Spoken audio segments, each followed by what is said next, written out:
Cullen needs no introduction. Casey needs no introduction. But I wanted to just take a minute really to thank him for letting us listen to your story. And what Casey's doing today is taping his lead so that we can use it with clients, particularly with folks who are just coming into treatment who might not have an opportunity to hear it. So we're really grateful for your sharing your story with us. And I'm going to hand it over to you. Thank you, Helen.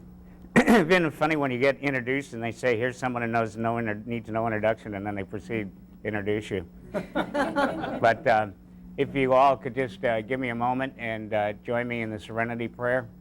God, grant me the serenity to accept the things I cannot change, the courage to change the things I can, and the wisdom to know the difference. Amen. My name is Casey Coleman, and I'm a very grateful and very slowly recovering alcoholic. The date today is September 11th, 2006. It's the 5th anniversary of the tragedy in New York 5 years ago today.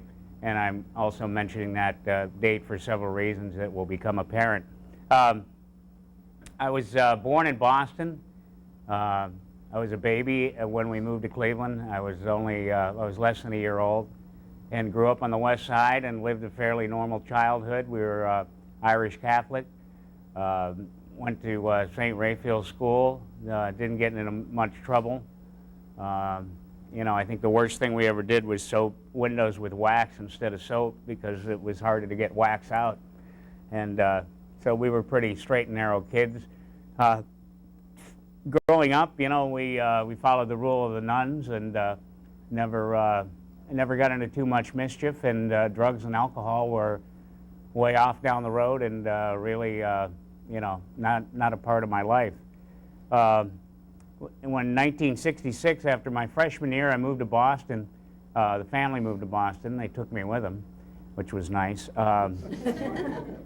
And it was very interesting to move from Cleveland, Ohio to Boston, Massachusetts, because Boston, Massachusetts was a very different place. It was like moving to another country. We had never done anything wrong as kids and in regards to drugs or alcohol. And in Boston, people were dropping acid before homeroom and smoking joints all over the place. It was the late 60s, and it was time to get high in Boston. And it was a very difficult situation growing up on the straight and narrow, and growing up, you know, with the nuns being a big influence, to manage to try to be with the in crowd and not use drugs or alcohol, but somehow I managed. I mean, it was quite difficult. It was, you know, you'd go to great lengths. You'd buy the six-pack like everybody else did, but you'd have a couple sips and throw them away, and you'd find opportunities to get rid of your beer. And so I managed to go through high school without doing drugs or alcohol. And again, it really didn't interest me. Yet there was something about me where I felt like I really didn't fit in, like that I was lacking somehow. And I went to college. It's interesting. I went to the same college that Bill W. went to, Norwich University in Vermont. It was a military college because I felt kind of like I needed the discipline. And it was when I arrived there that I began to drink. It was the first time I really drank. And again, you know, I was on the football team and I was playing football, and I was first string and I was captain, and you know, it was a small-time ball, but you know, I mean, look at me, I couldn't play big-time ball. So I realized that I could feel differently about myself when I drank. I felt more like I fit in. Again, there was no reason to feel like I didn't fit in, but somewhere in the back of my mind, I felt like I didn't. And so it began, my drinking. And what I had the opportunity, when I say drinking from here on in, I mean getting drunk.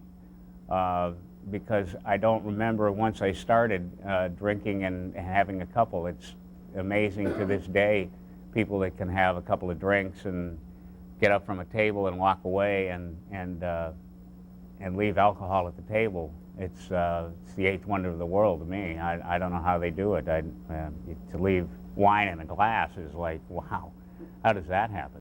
And so anyway, but I picked my spots. I would drink based on how I worked. And so when I moved from the Boston area to Philadelphia, and I worked 4 to midnight, so it was a perfect opportunity to drink when I got off the air. It was kind of interesting. It was the disco era, and people went late into the night. And wow, I see a couple people nodding about that. I'm sorry we don't have any disco for you. But anyway, you know, people went late into the night, and it was I would go to work and get off work, and I would drink. In other words, I would get drunk, and that's when my alcoholism began in full force. I moved from Philadelphia to Boston, and I actually had to pull back on my alcoholism, and it didn't take a lot to get me drunk in those days. A half pint was pretty good, and you know, just enough drinks to make me drunk when I wasn't buying the bottle. But I worked a morning shift, which was difficult, and then I'd come back and work in the afternoon. So Monday through Friday, I had to get up early, so it was difficult to get drunk. So I didn't get drunk as much, but I would get drunk on the weekend. I would get drunk when I got out of work on Friday night, and then Saturday, I'd cut the grass as early as I could. It was an excuse to have a beer and begin drinking. And Sunday was a day off, and so I would drink. And then Monday'd come around, and I'd have to put it on the back burner for a week. Things were going pretty well. I had a good career going at a radio station, WERE, when I was hired over at Channel 8 to do commentaries. And eventually that worked itself into an anchor job. And again, it was, they tell you, you know, it's kind of like a 4 to midnight shift, but it's not really, because you get in more like 1:30 or 2 o'clock and you leave at midnight. But it was, again, my opportunity to drink on a regular basis. I mean, it was kind of interesting, because when I look back at it now, alcohol controlled my life 24/7, because I'd wake up on a Monday morning and I'd think about where I was going to buy my alcohol, so that as soon as I got off work, I had alcohol in the car. You know, I wouldn't drink before I worked, but I had to have some alcohol in the car, so that as soon as I was done, I could drink. Now the problem with that is if you're a public figure and you go to the same place every day, they're going to think you're an alcoholic. So you got to figure out where to go to buy your booze. So I would think about it, and I'd stop by and I'd get my liquor. I'd go to work, and in the time it took me to drive home from East 55th in the Marginal to Bay Village, I would put away by then a pint of vodka, which was, you know, as I look back on it, no big deal. That actually would graduate to a quart, to the point where I could drink a quart of vodka in about 20-25 minutes. And I would do this every other day, because Tuesday morning I'd wake up and I'd be so hungover, I'd say, man, I can't do this again. So Tuesday I wouldn't. Of course, Tuesday all day I'd be hungover, so I was still under the influence of alcohol. Then Wednesday morning would roll around, and I'd say, well, I feel pretty good. Let's figure out where we're going to get some booze for when I get out of work tonight. And so the process would repeat itself throughout the week. So I was either thinking about getting alcohol. The least amount of time was when I was actually under the influence of alcohol or drunk, or I was hungover. And of course, like I said, the process would repeat itself, and eventually, you know, I graduated from a half pint to a quart, and so it went. You know, I didn't go anywhere or do anything. When I finally got sober, it was interesting. Guys would say, oh, well, when I used to go to the Ohio State game, when I used to go to Put in Bay, we used to go down to Jacobs Field and all this stuff, and I think, my goodness, at least these guys got to go somewhere. All I ever did was sit in my car. And so eventually this went on until 1984, when I was arrested for a DUI in Westlake. And it was kind of interesting, because a guy I know very well, who introduced me to my wife, was my attorney, and he got me off because of all things. I was drinking, but I ate, and that was kind of the cardinal sin. You never ate while you were drinking because that ruined the buzz. And so the cops made me blow several times before I blew the magic number, and we got it thrown out of court. And I realized I better go on TV and talk about this because it's going to be in the papers soon enough anyway. So I went on TV and I apologized to people, and I told them it had never happened before and it would never happen again. And so it was then that I moved into the closet. You know, prior to that, I would still have drinks here and there publicly, not often because I didn't want to appear to be an alcoholic. But this is when I finally moved totally into the closet and became a full-fledged alcoholic and never drank in public again, which made it very difficult. And ironically, once I got my DUI, the only place I ever drank was in my car, which is typical alcoholic thinking. So on this went this continuum where every other day I was drinking a vast quantity of alcohol in a short period of time, and feeling lousy the next morning, to the point where I became a passenger in my life. I'd wake up on Wednesday morning, you know, because Tuesday I'd been hungover, and Wednesday morning I'd say to myself, are we going to do this again? And a voice inside my head would say, yeah, we're going to do this again. And I became a passenger in my own life. I mean, I was not in control of my own life, and it was alcohol was in control of my life, and pure and simple, and there was no way around it. It's continued to the point where, fortunately, my body was smarter than I was, to the point where I would try to drink this quart of vodka, and I couldn't get it down. It would come back up on me, which was a very difficult thing, especially if you're a closet alcoholic. So I'm beginning to wonder what's going on, and this continued like this for several months. And of course, the problem was I was also running out of places to go buy alcohol because I'd been doing it for so long that I'd go and I'd buy the 40% stuff. Well, if you're used to 80% stuff, you got to buy 2 bottles of the 40% stuff. And so that became a problem, and all these problems began to arise in simply getting drunk like I was used to. My body was rebelling, and so I was beginning to wonder when I was going to get off this cycle. Until one morning, I just realized that, you know, I better stop this.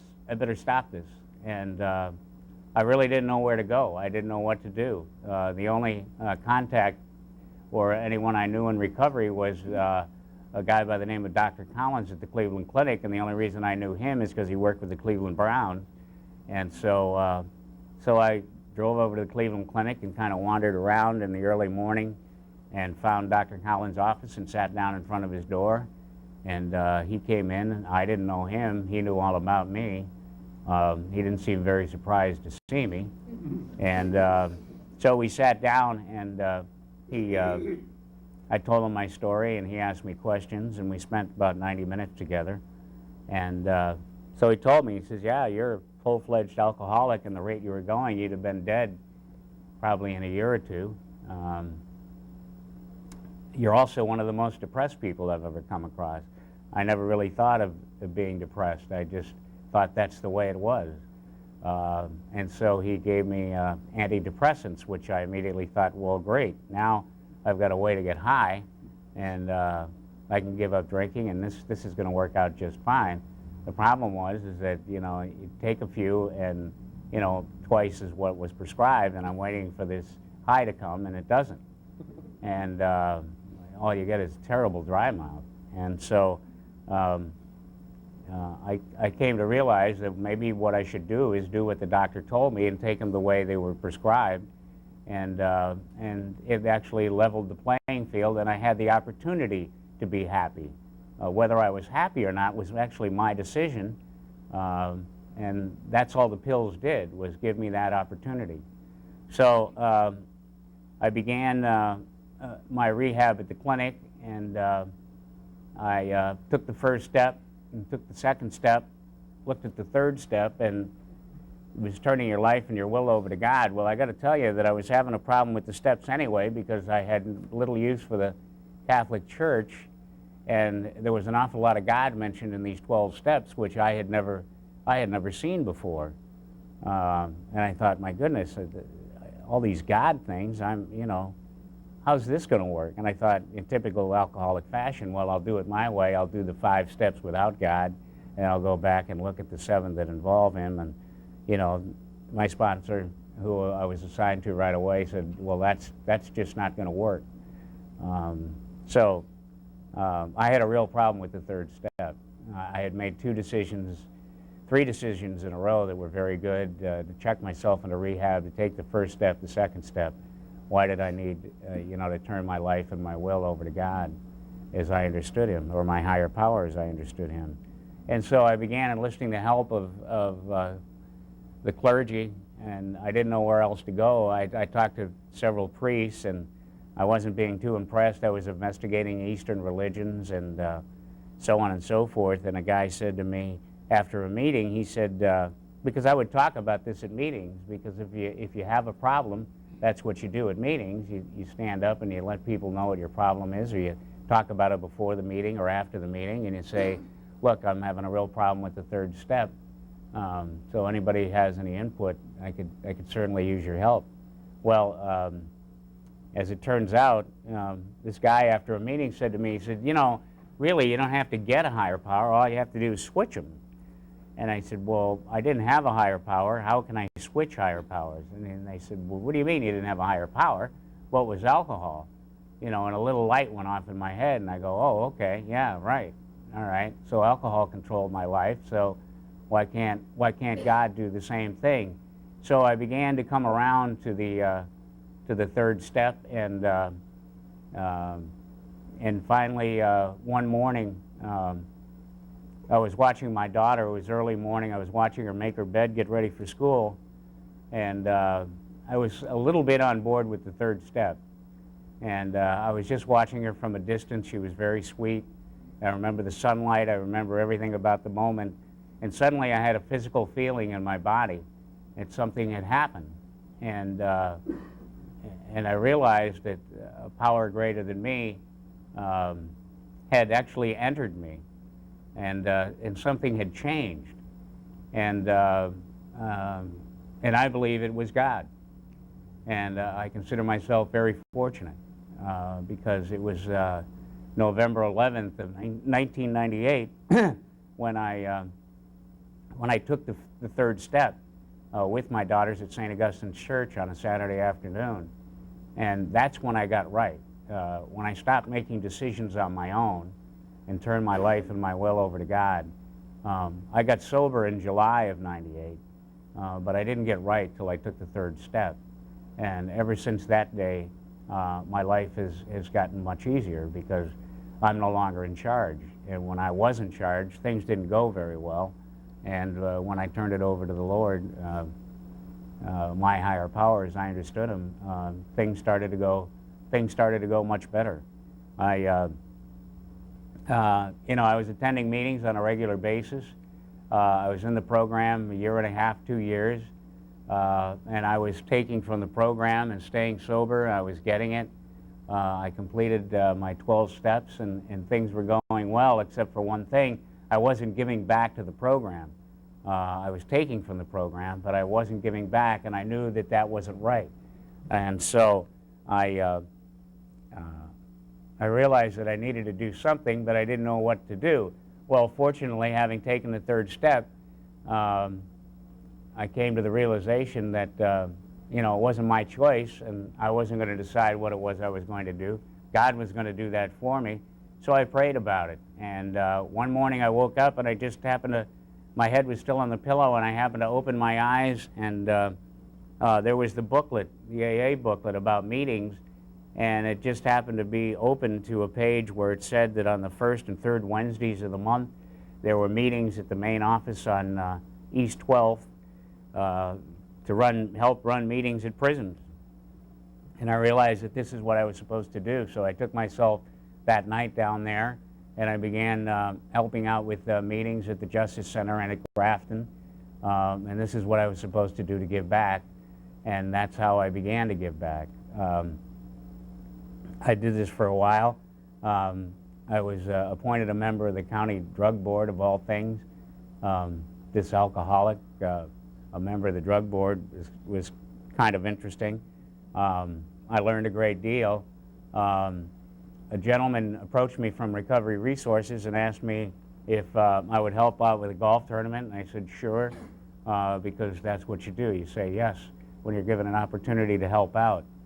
And thus began my relationship with Recovery Resources, which started as helping out at a golf tournament, and fortunately, through the good graces of Helen Jones and her staff, I had the opportunity to work with some of the ladies over at Metzenbaum,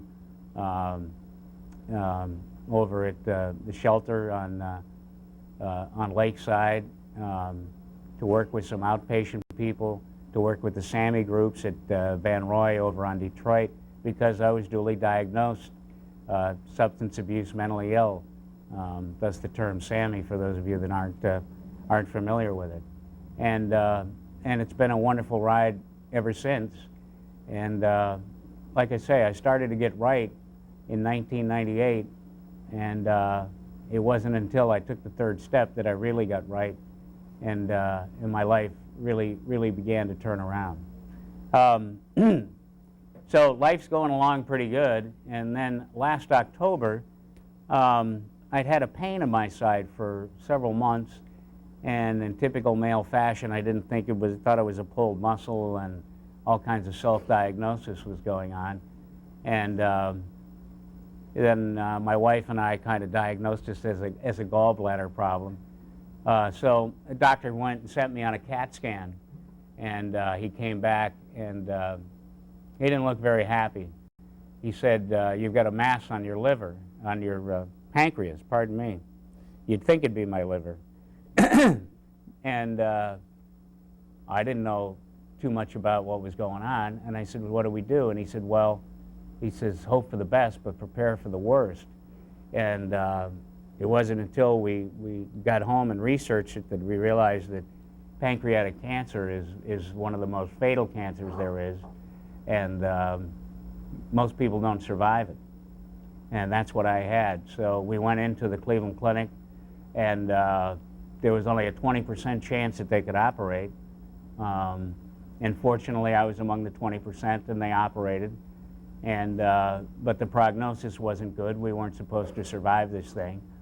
And so the 3 months went by, and a bunch of operations and all kinds of complications went in. And it was interesting because now I'm in recovery from cancer as well as in recovery from alcohol. And people started throwing around numbers in regards to how much time I had left to live. And so I thought, well, I'll just take it one day at a time, and 4% of the people that are diagnosed with pancreatic cancer survive it. Why can't I be part of the 4%?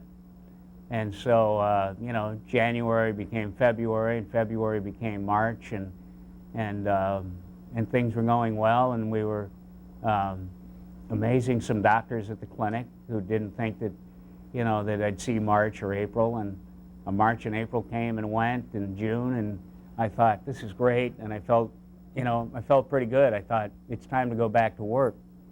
And so we went in to get the okay to go back to work, and I took a scan, and my oncologist came in, and he didn't look very happy. And he said, unfortunately, he said, you know, I can't give you the okay to go back to work because the cancer has spread to your liver, and there's nothing we can do about it. There's no operations we can perform. You've got about 6 months to live, and that was 3 months ago. And it's kind of interesting because as an alcoholic, I always thought to myself, I wonder what I would do if I was faced with my own mortality, if I would show the inclination to want to have a drink. Because Bill W. in his final days asked people for a bottle, and I thought, my goodness, if the man who founded AA would do this, you know, I wonder how I'd be. And it was kind of interesting that the answer came quite swiftly, that no, there was no way I was going to drink, that people were counting on me, and that I had come to learn that for so long I had this attitude was, if I drink, who am I hurting other than myself? And one of the things that I learned in the program was you're hurting a multitude of people. It's not just about you and what you're doing to yourself. You're letting a vast number of people down, because all those years that I was an alcoholic, a practicing alcoholic, I couldn't be the father, I couldn't be the brother, I couldn't be the husband, I couldn't be the son that I was capable of being. And as long as you're under the influence of anything, you can't be all that you could be. And so it was kind of interesting that the answer about whether I was going to drink again or not came rather swiftly and was an emphatic no. So now I don't know how much time I have left. I'm in pretty good shape. The tumors have grown on my liver a little bit, and I don't know. It could be the 6 months that the doctor initially prescribed, but it could be 6 months from now.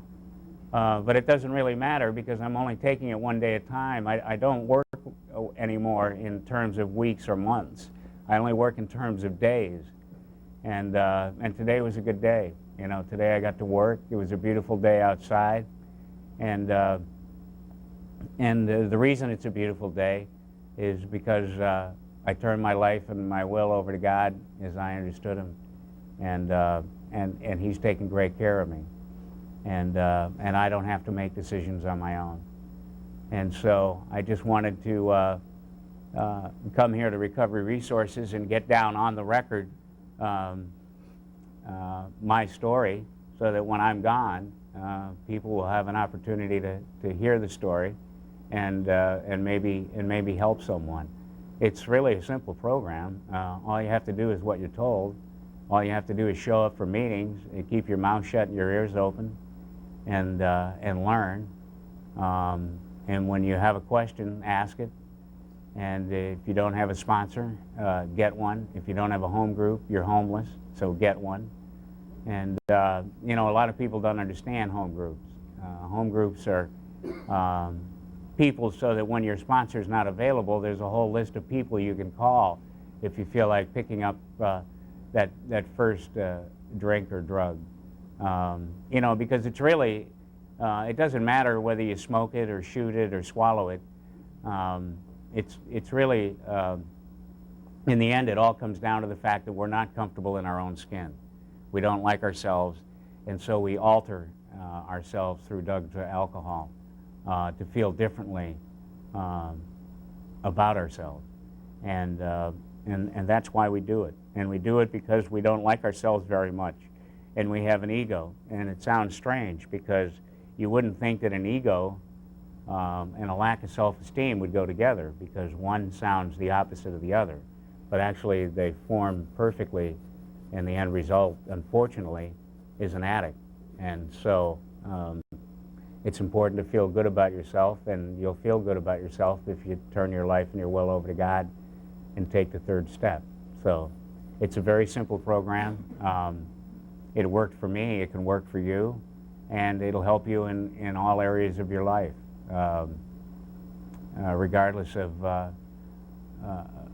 what you may be going through and the problems that we have created, that our addictions have created. It's quite simple, and so I'll just leave it at that and try to keep it simple. And I'd just like to throw it open for any questions that anyone may have about the program or my story. Yes, ma'am. Casey, can I call you Casey? I know a lot of people like you that Don't you feel cheated? You Do sobered I feel up? cheated? No. You found God, you sobered up, and then you found out you were going to die. I know people that's happened to. Yeah, Is God taking you up to heaven? Or Yeah, well- or do you feel cheated in your life? No, I don't feel cheated because, I'm 55 years old and I've had an incredible life. Yes, you have. And so I have no regrets. I said that out loud when I first was diagnosed about whether I had any regrets, and I said, no, I don't have any regrets. I've had a wonderful life. If I check out tomorrow, I'm okay with that. I'm happy with it. The only thing that I'll miss are my 2 daughters and my wife, really. Because I'm going to a wonderful place, I believe. So it's easy to say that in the beginning, and then when you get hit with, you've got 6 months to live, you kind of rethink it, and you say to yourself, was I just saying that, or do I believe that?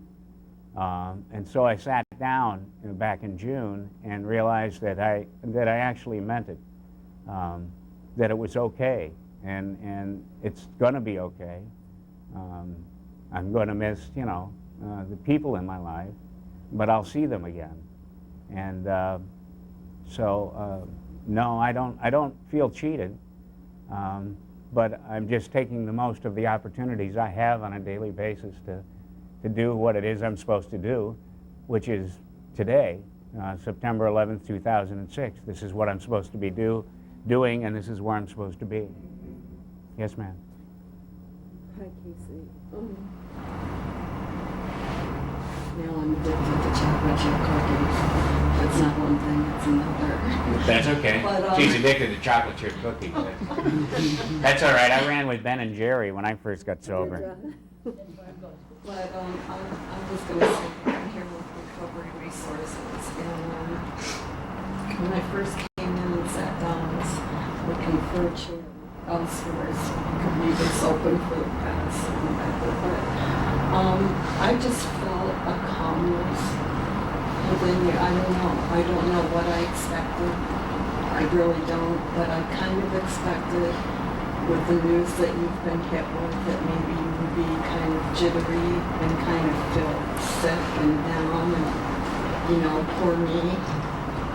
Yeah, no, there's no room for pity parties, and That's a wonderful attitude to have because, I don't know, I'm not in your shoes, but I had a brush with death when I was in World War 2 months ago.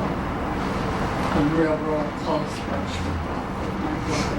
And I do not have any ifs, ands, or buts about ever picking up alcohol again. I just know it's going to be that, yes. And it scared me. But I don't have a whole lot of people in my life right now because I kind of ran them out. sure. Well, I did the same thing. I ran everybody away because that's how I wanted it. The people in my life interfered with my drinking, drinking. and I couldn't drink. But now you've when done the right things. You've gotten the program, and there's like a solemn Well, serenity. what it is that you feel is serenity. When you say calmness, that's basically what it is, because when you're no longer in charge of your life, which, let's face it, most of us are in this room today because we couldn't manage our lives on our own, and so once you turn it over to God, He doesn't screw up too many things. And when you pray to God, if you don't get an answer, you keep praying until you get one, and don't make a decision until you get one. And it'll become obvious, and it doesn't happen overnight, but there will be an answer. It's just a matter of recognizing it. But And like you're aware, and you've got still a good, happy glow. well, I'm still a happy guy. Thank you very much. I thank you. Yes. Casey, we had you down in Keating a few weeks ago, and you related after getting the second diagnosis, wondering whether you're going to take a drink or not. And you went a little bit further. You said that you didn't even have the desire, which to me represents the full miracle of the God entering your life and your system. Not any of this God, as I understand, the God of the Bible, who really is the one capable of changing the nature. And that's when we go from being maybe a dry drunk to another kind of drunk to finally the serene, secure, recovering alcoholic. And that's the miracle that will change your nature. Well, thank you, Jim. You know, what Jim says is true, because if you're a practicing alcoholic, you're usually quite a jerk, and so if you stop drinking, then you're just a jerk. And it's not until you follow the rest of the steps that you get right. It's kind of interesting that Bill W. talks about how his mom lived the 12 steps, and I'm thinking to myself, how could his mom live the 12 steps? He hadn't invented the 12 steps yet, but she lived them nonetheless. And the 12 steps are a great way to live, whether you're an addict or not. They're a great formula for living, and I would recommend them to anyone, whether they have addiction problems or not. I mean, they work better, I think, with people that have addiction problems. But again, it's, as Jim pointed out, until you get the spirituality of the program, you're a dry drunk. I mean, you still have all the problems, all the baggage, and all the baggage that we drag into the program with us. There is the fourth and the fifth step, the opportunity to stand at the end of the train and throw all the baggage off the back of the train and not have any regrets about it, and unload it, so we don't go through life with this burden of guilt and lack of self-esteem and this ego run wild. Hi, Jim. Casey, you've had a lot of opportunities in your career that most folks don't. You've met a lot of people that most folks never get the opportunity to, yet it boils down to, you're a drunk like a whole lot of other drunks like us. When it's all said and done, and it's over, how do you want people to remember you? What is it you want people to say about you back? Wow.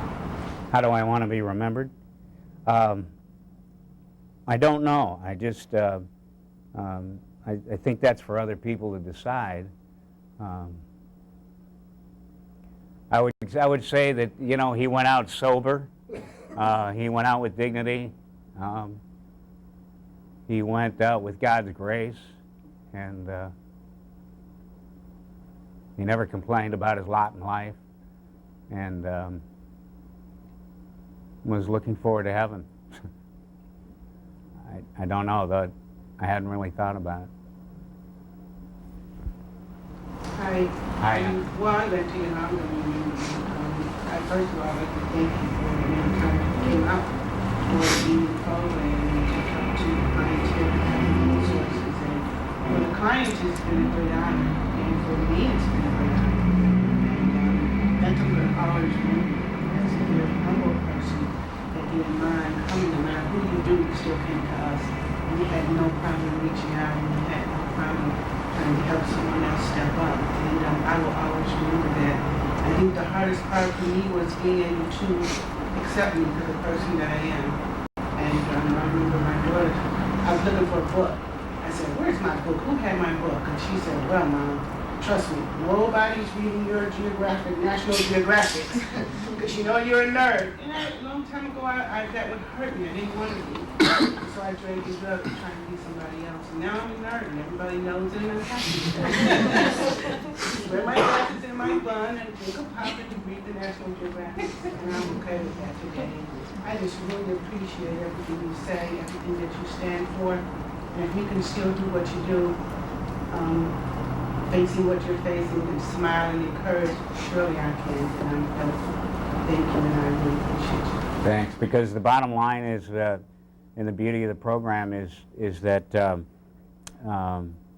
we get comfortable in our own skin. And once we get comfortable in our own skin, there's no longer the need to change that person inside the skin.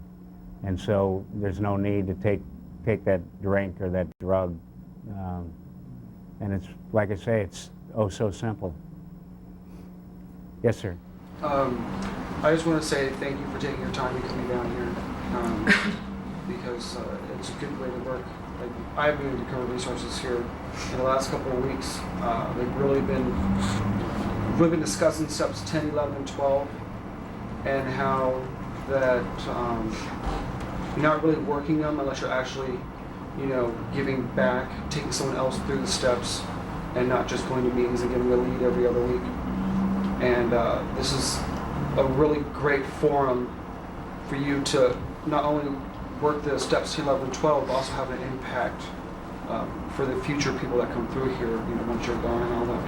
So I just wanted to say thank you for taking your time and coming down here. Well, thank you very much. It's trust me when I tell you that while you may think that this is some wonderful act by yours truly, I'm going to walk out the door with more than I left behind.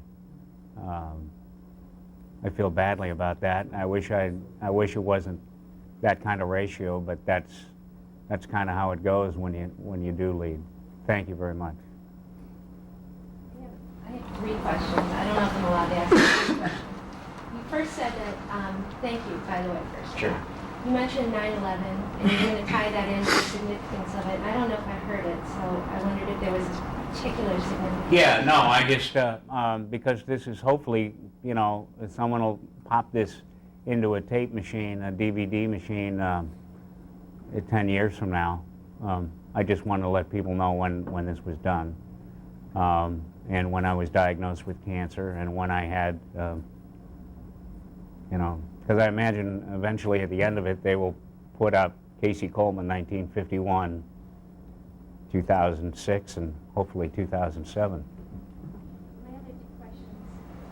I just wondered how your family is doing. Have they gotten involved in the program? And also, did you feel when you got sober, did you feel that it was helpful to you, or made it more difficult to be in the public spotlight? Because everybody in Cleveland knows who you are. Did you feel like you were under the microscope?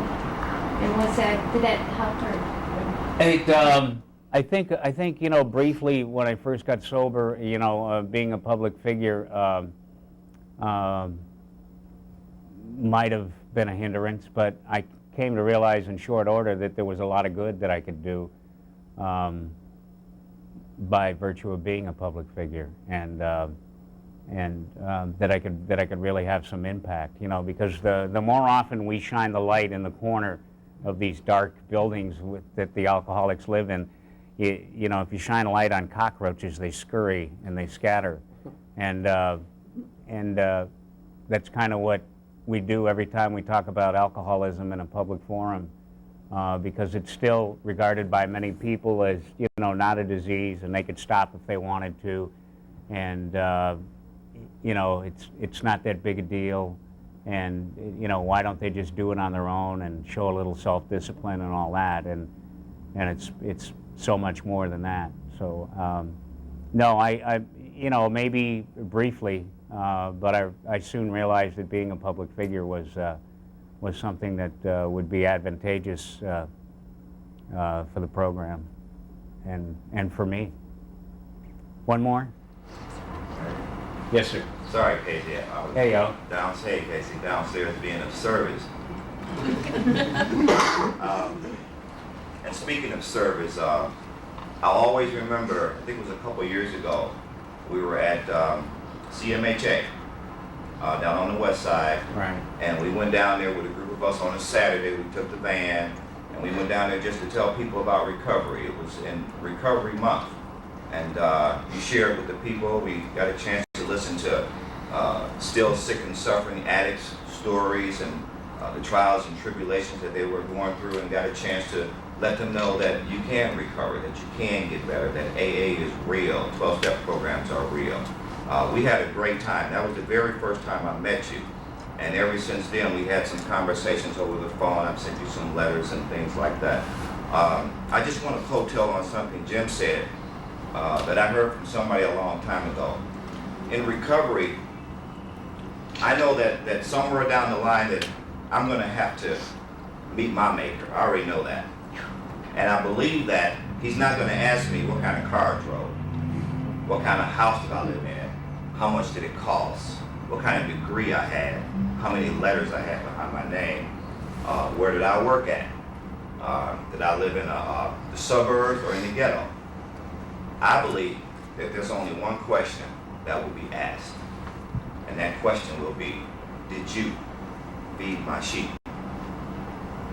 And I want to be able to say to everybody in this room today that Casey has fed the sheep. And I thank you for that, my friend. And I love you, and keep keeping on. Thank you. Thank you very much.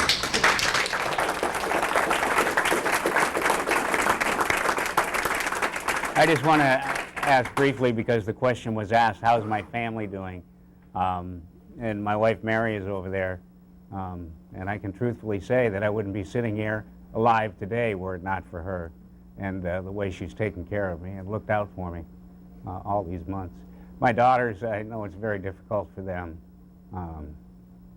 but they're doing pretty well. They're good kids. They get the spirituality. They know Dad's going to a better place, and so I'm sure privately they have their moments, but when we're together, it's better than ever. So, would you please join me in the Lord's Prayer?